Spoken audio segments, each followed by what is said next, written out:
윤석열 대통령이 신임 방통위원장으로 이동관 대통령실 대외협력 특보를 지명할 것이다 라고 하는 예측 기사들이 넘쳐나고 있습니다. 이명박 정부 당시 방송장악 논란으로부터 자유롭지 못한 인사, 그래서 부적절하다라는 비판이 계속 나오는데요. 언론노조 쪽에서는 어떤 우려를 하고 계신지 전국 언론노조 윤창현 위원장님께 직접 들어보도록 하겠습니다. 위원장님 네. 나와주셔서 감사합니다. 안녕하십니까. 네. 자, 어떤 점이 가장 우려스럽습니까? 이동관 방통위원장 체제가 된다면. 오늘 출연 요청을 받고 네. 제가 무슨 말씀부터 드려야 되나 좀 정리를 해보려고 했는데 정리가 잘 안 됩니다. 너무 많은 일들이 있어서. 네. 그러니까 이명박 정부, 그러니까 이명박 당시 대선 후보 캠프부터 함께 했고요. 네. 인수위 대변인, 청와대 대변인, 홍보수석, 언론특보 뭐 이렇게 네. 거치면서 한 4년 가까이 이 이명박 정권의 언론 미디어 정책을 주물렀던 네. 장본인이죠. 이동관 씨요. 네네. 뭐 그 당시 있었던 일을 하나부터 열까지 짚자면 뭐 오늘 밤을 새도 모자랄 것 같고요. 그 일단 그 방통대군이라고 불렸던 예. 최시중 전 방통위원장과 함께 네.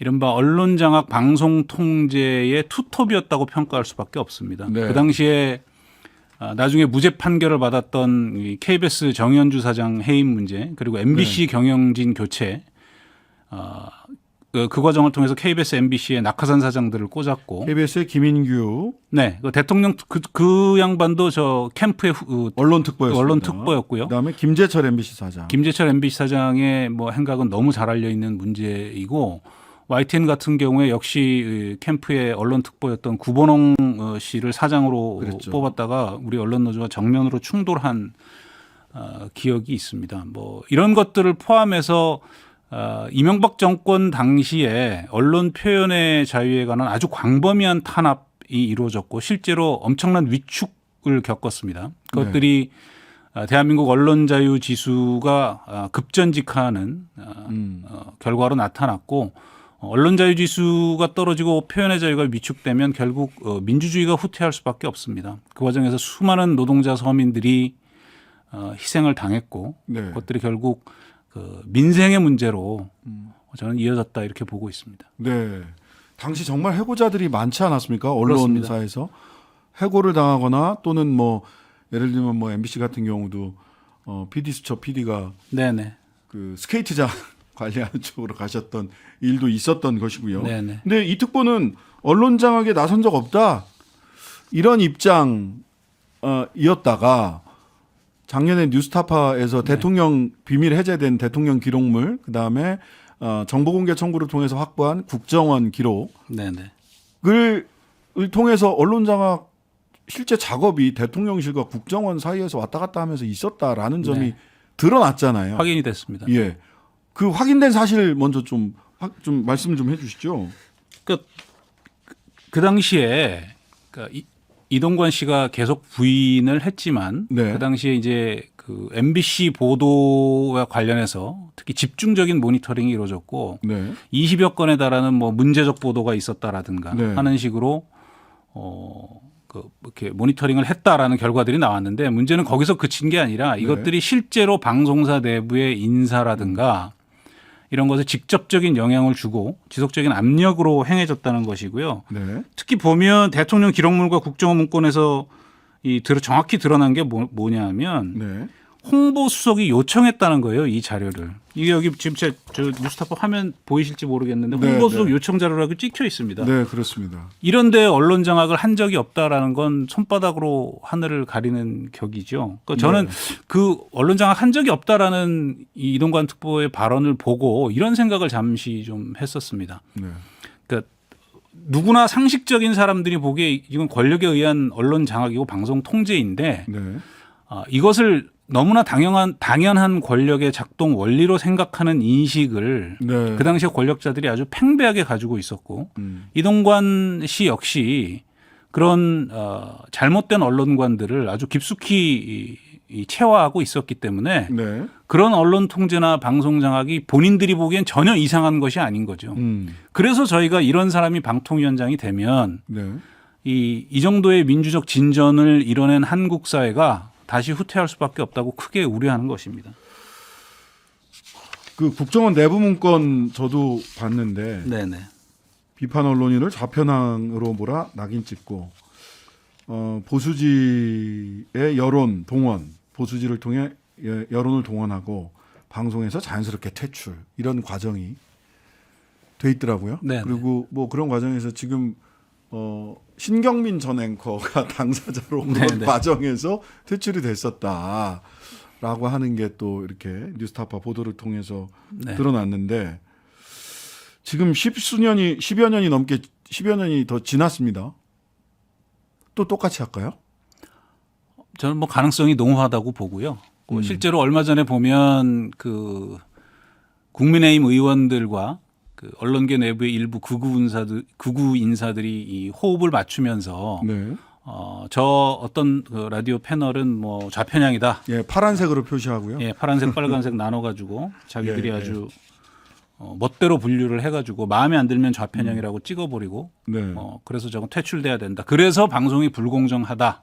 그러니까 권력에 대한 감시와 견제 비판을 불공정하다고 여기면 네.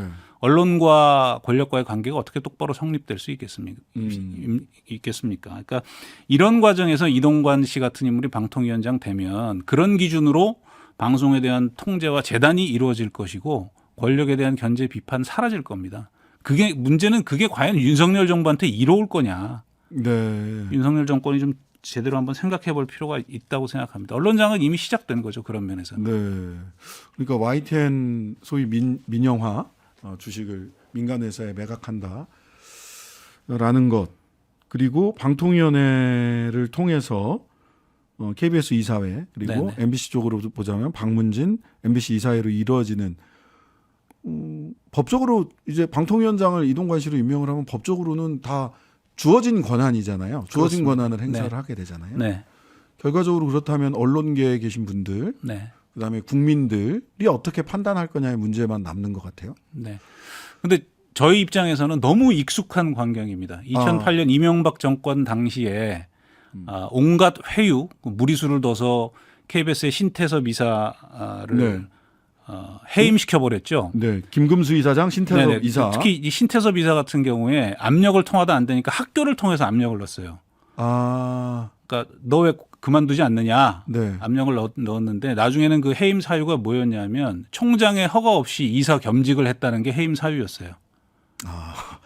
근데 그 나중에 무죄 기억이 판결 납니다. 예. 기억이 납니다. 이제. 신태섭 이사는 나중에 법정 다툼을 해서 무죄 판결을 받았습니다. 네. 근데 이런 무리수를 둘 가능성이 아주 농후하고요. 네. 문제는 그 법적 판결은 상당한 시간이 걸리고 자기들은 바로 눈앞에서 장악을 할 수 있기 때문에 그런 방식을 아마 똑같이 취하지 않을까 네. 그런 우려를 하고 있습니다. 자, 장제원 의원이 또 국회 과방위원장 맡게 되셨어요. 네네. 방통위원장, 과방위원장 둘 다 대통령 측근이고 사실 구 이명박계라고 흔히 지칭되는 이런 분들이 맡게 됐는데 또 이 특보는 아들 학교 폭력 문제로도 말이 많습니다. 네네. 이게 정순신 변호사가 아들 자제 학폭 문제로 국수본부장에서 낙마했는데 네. 이 이동관 그 소위 특보가 얼마나 그 능력과 충성심을 인정을 받았길래 또 이런 일이 있는데도 임명을 하나. 당시 얼마나 일을 잘했습니까? 이동관 특보가. 이 뭐지 약간 속된 표현일 수 있는데 저는 뭐 그 최고 권력에 대해서는 정말 입안에 혀처럼 군 거 아니냐 이런 표현을 좀 써보고 싶고요. 네. 그 학폭 문제를 얘기하셔서 저 좀 찬찬히 이 내용을 봤는데 이 당시 학폭 내용 자체만 보면 정순신 변호사 아들의 학폭과는 비교도 안 될 정도로 사실은 양태가 심각합니다. 물리적 폭력이 직접적으로 행사가 됐더라고요. 당시에 피해 학생들의 진술을 잠깐 보면 네. 그 이동관 특보 아들이 선택 과목 시간에 복싱 헬스를 배운 뒤 연습한다며 침대에 눕혀서 밟았다.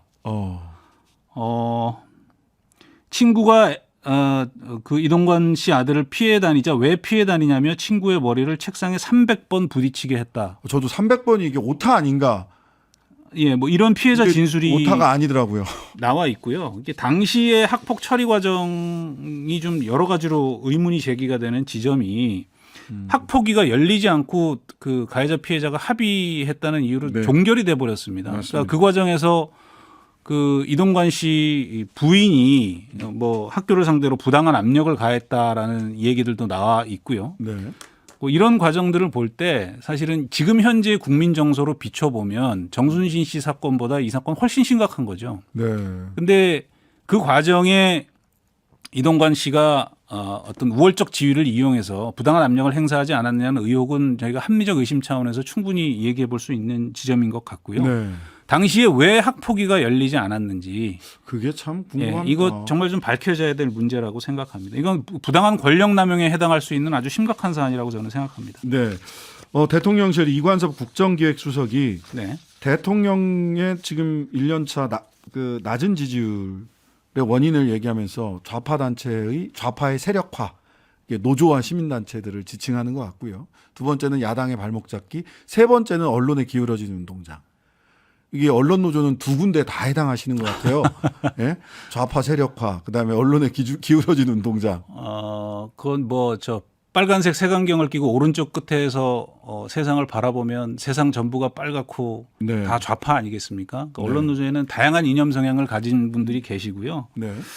또 하나는 이렇게 언론에 기울어진 운동장 얘기 자꾸 하는데 네. 저는 민주당이 집권할 때도 그랬었거든요. 언론 네. 문제를 제기하고 기울어진 운동장이라고 얘기했었는데 예. 모든 권력은 언론을 불편해합니다. 네. 근데 당연해요, 사실. 예. 그런데 그런 언론 문제를 어떻게 다루느냐가 민주적 권력이냐 권위주의적 권력이냐 독재냐 아니냐를 가르는 굉장히 중요한 기준이거든요. 네. 지금 윤석열 정부가 하는 여러 단계의 언론 탄압, 예를 들어서 TBS 같은 경우에는 재정 지원을 네. 끊는 방식으로, YTN은 민영화를 하는 방식으로, 네. KBS는 수신료 징수를 또 분리하겠다는 방식으로. 오늘 대통령실에서 분리징수 법령 개정 후속 조치를 권고했어요. KBS. 이런 방식으로 사실상 예전에는 그 투쟁에 앞장섰던 몇몇을 제거하는 방식이었다면 네. 이제는 구성원 전체의 생존권을 쥐고 흔드는 방식으로 협박을 강화하고 있는 거죠. 한 단계 진화했습니다. 그런 부분은.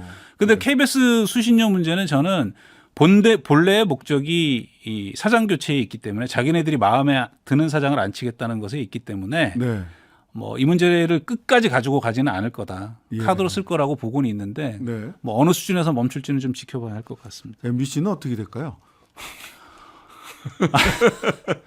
뭐 지금 언론 탄압의 최정점에 MBC 네네. 문제가 있기 압수수색도 때문에 막 당하고 그러고 있는데. 네. 이제 뉴스룸 압수수색 같은 경우에는 정말 말도 안 되는 예. 행위인 것이고요. 뭐 기자라고 해서 제가 특권을 주장할 수는 없지만 네. 과연 그 사안이 이른바 언론 자유의 상징과도 같은 언론사의 뉴스룸을 경찰을 동원해서 함부로 뒤지는 방식으로, 군사 독재 정권 시절에 전두환 시절에 그 검해라는 사람들이 나와 있었잖아요. 그런 방식과 동일하게 통제를 하겠다는 것은 정말 후진적인 양태죠. 예, 오늘 말씀 여기까지 듣겠습니다. 지금까지 윤창현 전국 언론노조 위원장이었습니다. 감사합니다. 고맙습니다. 하루 종일 기다려지는 진짜 시사. 평일 저녁 6시 5분 신장식의 뉴스 하이킥.